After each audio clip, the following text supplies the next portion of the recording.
High করে দাও, high করে দাও, হাই করো। না এসে অনেক কথা শিখে গেছে।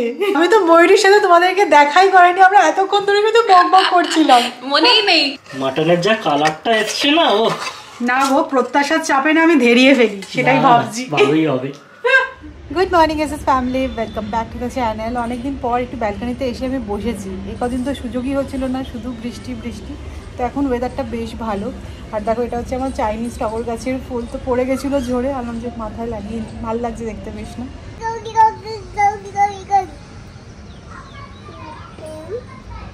কাককে ডাকো,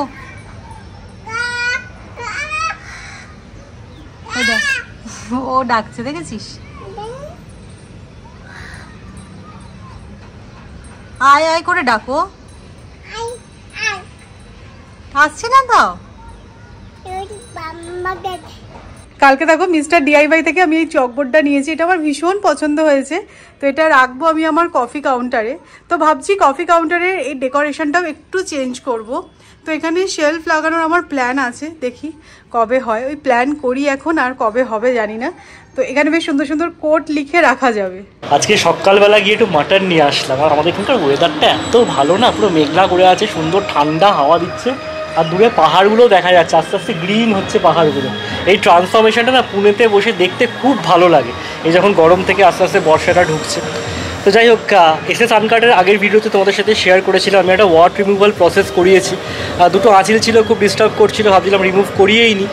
আমি একটু ভয় পাচ্ছিলাম যে কোনো সাইড এফেক্ট আছে কি না, কি হবে না হবে। তো কালকে তো ড্রেসিং করে দিয়েছিল, আজকে ড্রেসিং রিমুভ করে নিলাম। একদম নর্মাল, মানে বোঝাই যাচ্ছে না, হালকা একটা স্ক্র্যাচ আছে, যেটা বলেছেন উনি টি ব্যাগ দিয়েছেন, লাগালে 3-4 দিনের মধ্যে ঠিক হয়ে যাবে। ভালোই হলো। তোমাদের যাদের এরকম প্রবলেম আছে তোমরা কিন্তু এই প্রসিডিওরটা করিয়ে নিতে পারো, ভয়ের কিছু নেই। তোমরা তো জানোই এখন আমি একটুখানি স্কিনের প্রবলেম ফেস করছি, ব্লগেও আমি অনেকবার শেয়ার করেছি। তো ওটা দেখার পরে জানো তো আমার এক বন্ধু আমাকে কিওর স্কিনের ব্যাপারে সাজেস্ট করলো। এর আগেও আমি ওদের প্রোডাক্ট ইউজ করেছি। তো ভাবলাম যখন এই স্কিনের প্রবলেমটা ফেস করছি সেক্ষেত্রে ওদের অ্যাপটা ডাউনলোড করে নেওয়া যাক। তো ওদের অ্যাপটা কিন্তু গুগল প্লে স্টোর বা অ্যাপ স্টোরে অ্যাভেলেবেল। তো অ্যাপটা আমি ডাউনলোড করার পর সাথে সাথে আমার ফেসটা স্ক্যান করা হলো, আর তারপরে এআই এর মাধ্যমে আমার ফেসের ফ্লসগুলোকে আইডেন্টিফাই করা হলো। এরপর আমার স্কিনের প্রবলেমগুলো দেখে একজন ডার্মাটোলজিস্ট কিন্তু আমাকে একটা স্কিন কেয়ার রেজিম সাজেস্ট। দেখো আমি কিন্তু আমার স্কিন কেয়ার কিট আনিয়ে নিয়েছি। তোমরাও কিন্তু কিওর স্কিনের মাধ্যমে তোমাদের স্কিন প্রবলেম অথবা হেয়ার প্রবলেমের জন্য কনসাল্ট করতে পারো একজন ডার্মাটোলজিস্টের কাছে, তাও আবার বাড়িতে বসে। আমার স্কিন প্রবলেমের জন্য ডার্মাটোলজিস্ট কি সাজেস্ট করেছে চলো তোমাদেরকে দেখিয়ে নিই। কিওর স্কিনের ডার্মাটোলজিস্ট আমাকে একটা full day skin care regime prescribe করেছেন, আর এই কিটটা কিন্তু আমার জন্য টেলার মেড। এতে আছে সেন্সিটিভ প্রো ক্লেন্সার, যেটা ক্রিমি নন ফোমিং একটা ফেস ওয়াশ, যাতে আছে টাকুমা বাটার, যা ফেসকে ডিপলি ক্লিন করে। এরপর অ্যাপ্লাই করতে হবে ceramide care cream. This is all in one solution for hydrated glowing skin. এতে আছে SPF 40, যা সান থেকে আমাদের স্কিনকে প্রোটেক্ট করে, এজিং সাইনও রিডিউস করে। আর নাইট স্কিন কেয়ার রুটিনের জন্য প্রথমে ফেসটাকে সেন্সিটিভ প্রো ক্লেন্সার দিয়ে ক্লিন করে নিতে হবে, আর তারপরে অ্যাপ্লাই করে নিতে হবে বেরিয়ার রিস্ট্রাকচার ক্রিম, আর লাস্টলি TXA ক্লিয়ার ক্রিম, যা স্কিনের পিগমেন্টেশন আর ডার্ক স্পট রিমুভ করতে হেল্প করবে, সেটাও অ্যাপ্লাই করে নিতে হবে। কিওর স্কিনের এই প্রোডাক্টগুলো কিন্তু কোনো রকম সাইড এফেক্ট নেই, কারণ ডার্মাটোলজিস্টই তোমাকে এগুলো সাজেস্ট করবে। আর যাদের সেন্সিটিভ স্কিন তারাও কিন্তু এটা ট্রাই আউট করতে পারো। তো আমি ডেসক্রিপশনে লিঙ্ক দিয়ে দেবো, আর আমার একটা কুপন কোড আছে SHOWME100, সেটা অ্যাপ্লাই করে পেয়ে যেতে পারো অ্যাডিশনাল 100 রুপিস ডিসকাউন্ট।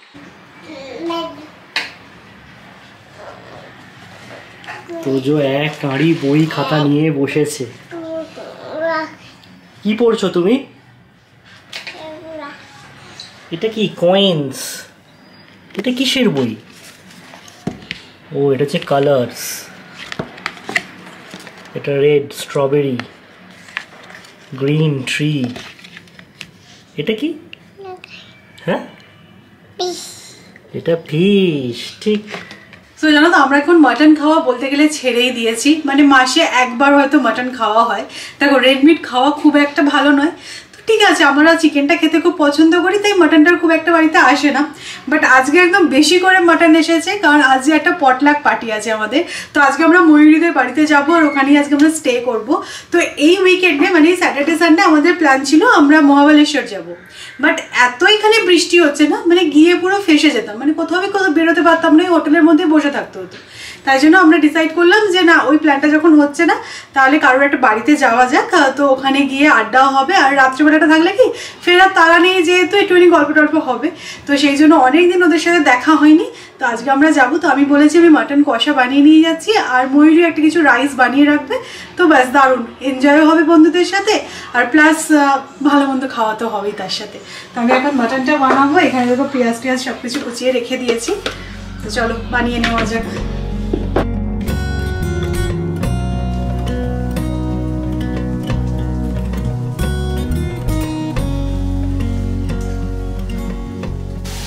খুচরো নেই মানাই আমার কাছে,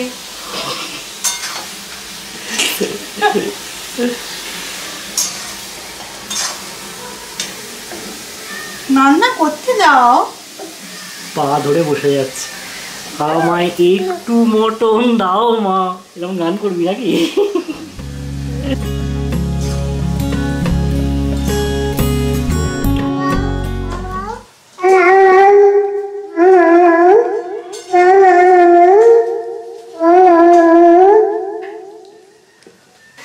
মা এখানে রান্না করছে আর ছেলে এখানে বসে বসে মাকে এন্টারটেইন করে যাচ্ছে। হ্যাঁ সেটাই দেখছি। তোমাকে বোর হতে দেবে না।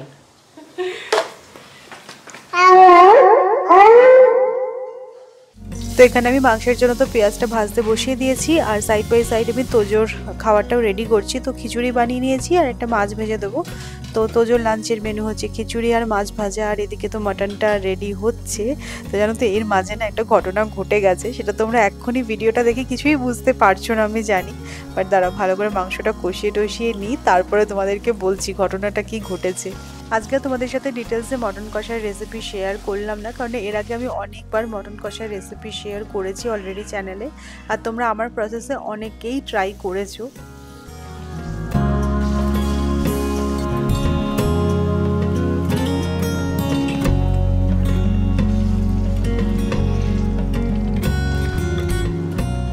এবার তোমাদেরকে বলি এর মাঝে কি কাণ্ড ঘটে গেছে। তোমরা এতক্ষণ তো সবকিছু দেখছো যে স্মুথলি হচ্ছে, বাট এর মাঝে এত বড় একটা যে ঘটনা ঘটেছে সেটা তোমাদের একটু দেখাতে চাই।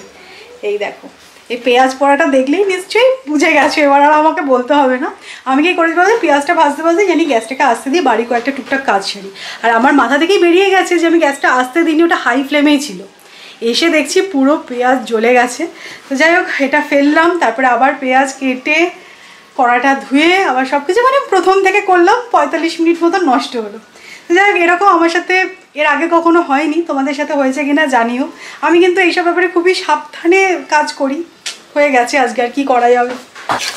এখনও তো মাটনটা ভালো করে কষানোই হয়নি, তাও দেখো কালারটা কিন্তু বেশ ভালোই এসেছে। তো একটু চাপা দিয়ে দেবো, আর এখন ভালো মতনই কষাতে হবে, তারপরে প্রেশার কুক করবো।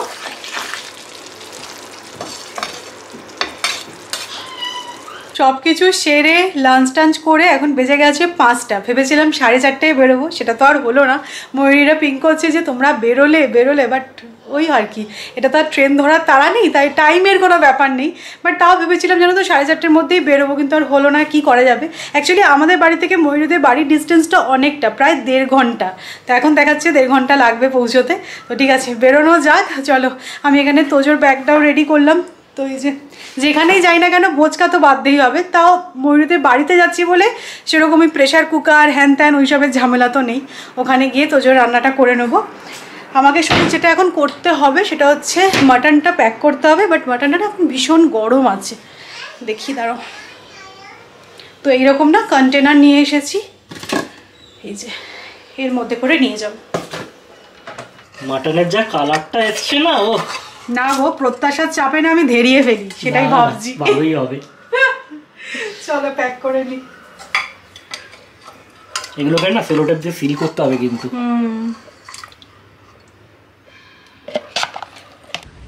হাই, কোথায় যাচ্ছিস? না আয়েশার সাথে আড্ডা দিতে?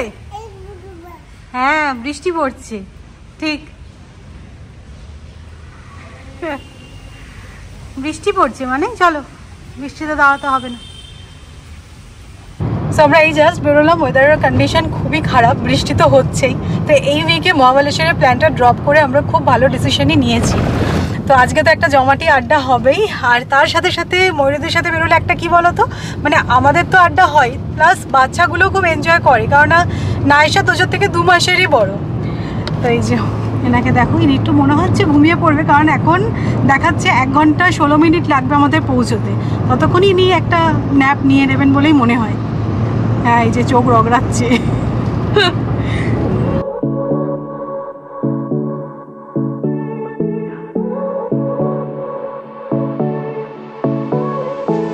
I won't make it easy for you now.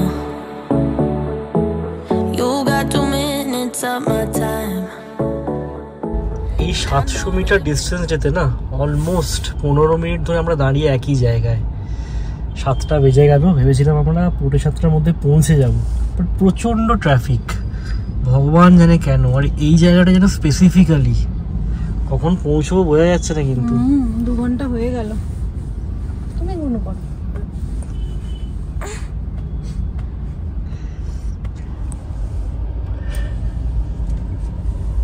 সৌমিকে দেখে মনে হচ্ছে মোটামুটি 1 মাস থাকবে, পিঠের ব্যাগটা পুরো বোচকা হয়ে গেছে। বোতল টোতল সব এনেছি। আর এই যে খাবার দাবার নিয়ে চলো, সবে জাস্ট ঘুম থেকে উঠেছে। হ্যাঁ, বুঝতে পারছি না কার কোলে উঠেছে। সৌমের সাথে অনেকদিন পর দেখা। অনেকদিন পর।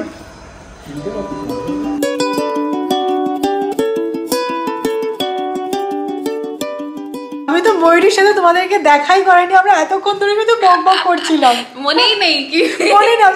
ময়ূরী আমি কি ব্লগ করেছি? বলছে না তুমি কিছু করোনি। আচ্ছা, ঠিকই, অনেক 6 মাস পরে দেখা তো অনেক হ্যাঁ, গল্প। প্রথমে হচ্ছে বাচ্চাদের গল্প, কি কি ডেভেলপমেন্ট হয়েছে, এটা করছে সে সেটা করছে, এইগুলো হলো। তারপরে তো আমাদের গল্প আছে। তবে না, আজকে সারা রাত গল্প হবে, আজকে ফেরার তাড়া নেই। ফেরার তাড়া নেই, এই প্ল্যানটা ভালোই হলো। হ্যাঁ সত্যি, মানে আগে আমরা থাকিনি, 1 বছর আগে এসেছিল সৌমিরা, তখন তো থাকি, তখন থাকনি, তখন আমরা বারবার প্ল্যান করেছিলাম। ঠিকই তখন আমরা কেরালার প্ল্যান করেছিলাম, আর এবারে আমরা দেখি কি হয় রাত ভরে। চলো আড্ডা হোক। নাইসা একটু হাই করে দাও। হাই করে দাও, হাই করো। নাইশা অনেক কথা শিখে গেছে। তোজো দেখো এখানে, তোজো কি করছে? তোজোকে একটা ফ্লাইং কিস দিয়ে দাও। Very good.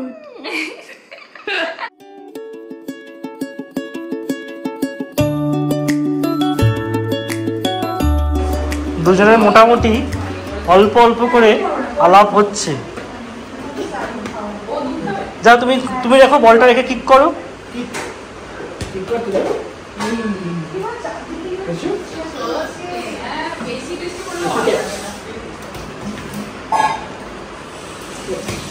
আজকে একটা জিনিস দেখলাম, নায়শা আর তোজো কিন্তু ওদের নিজেদের কোড ল্যাঙ্গুয়েজ ইউজ করে বেশ ভালোই কমিউনিকেট করছে, আর দুজনের সাথে ভালোই খেলছে।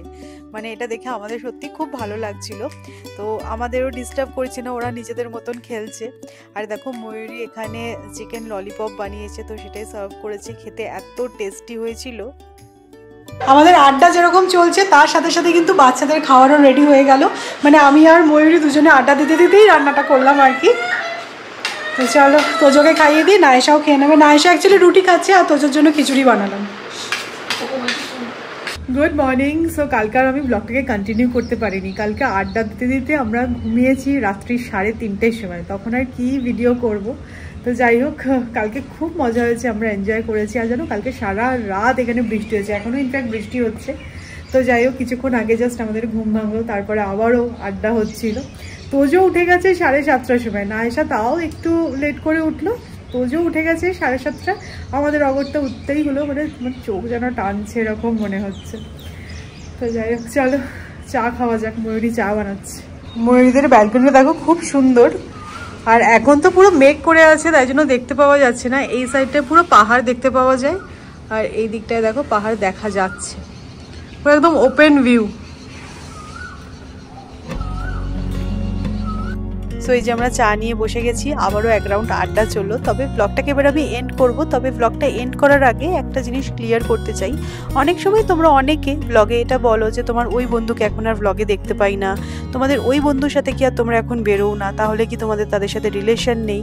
দেখো, ব্লগে দেখাবো বলে কিন্তু কেউ কারোর সাথে বন্ধুত্ব করে না। হ্যাঁ, বলতে পারো আমি যেহেতু লাইফস্টাইল ব্লগ করি তাই কখনো কখনো আমার ব্লগে তোমরা আমাদের বন্ধুদেরকে দেখতে পাও, বাট তার মানে এই নয় যে যখন দেখতে পাচ্ছ না তাদের সাথে আমাদের রিলেশন থাকে না।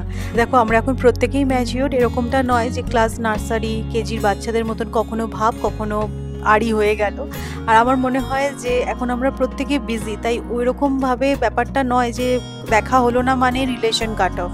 তো আমার মনে হয় যার সাথে ভাইবস ম্যাচ করছে তার সাথেই আমরা ফ্রেন্ডশিপ করি, আর সেটা আমার মনে হয় এই এজে এসে কন্টিনিউ থাকেও। তো চলো, আমি আশা করবো তোমাদেরকে বোঝাতে পেরেছি, আর যাদেরকে বোঝাতে পারলাম না then I am extremely sorry. তো চলো, আজকে ব্লগটা এই পর্যন্তই। আর কিওর স্কিনের লিঙ্কটা আমি কিন্তু ডেসক্রিপশনে দিয়ে দিয়েছি, তোমাদের যাদের যাদের প্রয়োজন তারা আমার কুপন কোডটা ইউজ করে প্রোডাক্ট নিতে পারো। তো চলো, টাটা, আবার পরে দেখা হচ্ছে।